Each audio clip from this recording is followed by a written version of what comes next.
আমি যদি বলি যে জাতীয় নির্বাচন যদি হয় এবং অনেকে মনে করছেন বিএনপি ক্ষমতায় আসবে এবং অনেকে মনে করছেন যে এসে গেছে। সেই জায়গায় যদি বিএনপি ক্ষমতায় আসে সেক্ষেত্রে আসলেই ছাত্র শিবির ১ বছরের জন্য যে নির্বাচিত হলো, তারা কতটুকু ডাকসুতে কাজ করতে পারবে? এবং সারা বাংলাদেশে যে শিক্ষা প্রতিষ্ঠানগুলো আছে সেখানে আসলে ছাত্র দলের এগেইনস্টে ছাত্র শিবির কতটুকু ভূমিকা রাখতে পারবে? ছাত্র শিবির ক্ষমতার জন্য রাজনীতি করেন না। সে ছাত্র শিবির চায় যে ক্যাম্পাস একটি সন্ত্রাসমুক্ত একটি ক্যাম্পাসে পরিণত হোক। দেখেন যে আমাদের গত ১৭ বছরে ছাত্রলীগের বিভিন্ন অপতৎপরতা, তাদের মহড়া এবং সিট বাণিজ্য, ভর্তি বাণিজ্য সহ সাধারণ শিক্ষার্থীরা অনেকটা জিম্বি ছিলেন। তো সাধারণ শিক্ষার্থীরা চায় না যে কারোর কাছে জিম্বি থাকতে, তারা চায় স্বাধীন সুন্দরভাবে বিশ্ববিদ্যালয়ে পড়বে, কারোর জিম্বি থাকবে কেন, এটাই বাস্তবতা। আমরা চাই সেরকম একটি সাধারণ শিক্ষার্থীর একটা অধিকার এবং সুন্দর একটি পরিবেশ এবং তাদের অধিকার প্রতিষ্ঠার জন্য আমরা কাজ করে যাওয়া।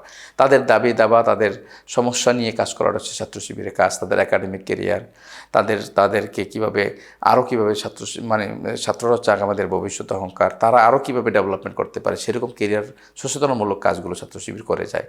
তো সেই জায়গা থেকে আমরা মনে করি যে এই জায়গায় যদি ছাত্র শিবির ছাত্রদের কল্যাণে কাজ করতে পারে, সাধারণ ছাত্ররাই ছাত্র শিবিরকে বেছে নেবেন এবং জোর করে আধিপত্য বিস্তার করে দমক দিয়ে। আপনারা দেখেছেন যে গতকাল বিশেষ সামনে যেভাবে একজন ছাত্রদল নেতার আচরণ, এটা আসলে ছাত্র সমাজের বর্তমান যুগে এটা কেউ মাইনে নিতে পারে নাই।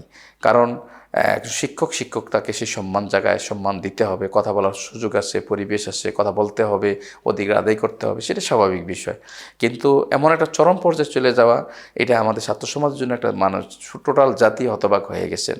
তো এরকম না, আমরা ক্ষমতা রাজনীতি করতে চাই না। আমরা ছাত্র শিবির যেটা চায় যে সাধারণ ছাত্রদের মন জয় করেই ছাত্র শিবির কাজ করে যেতে চায়।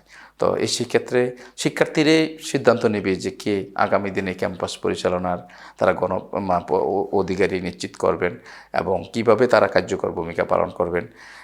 তো এই ক্ষেত্রে যে বিষয়টা বলছেন যে যদি বিএনপি ক্ষমতায় চলে আসে সেক্ষেত্রে শিবির কাজ করতে পারবে না। শিবির আরও প্রতিকূল পরিবেশও কাজ করে আসছে, যেটা ১৭ বৎসরে যেটা বললাম যে জুলুম নির্যাতন নিপীড়নের, ছাত্র শিবিরকে ভয় দেখানোর কিছু নাই।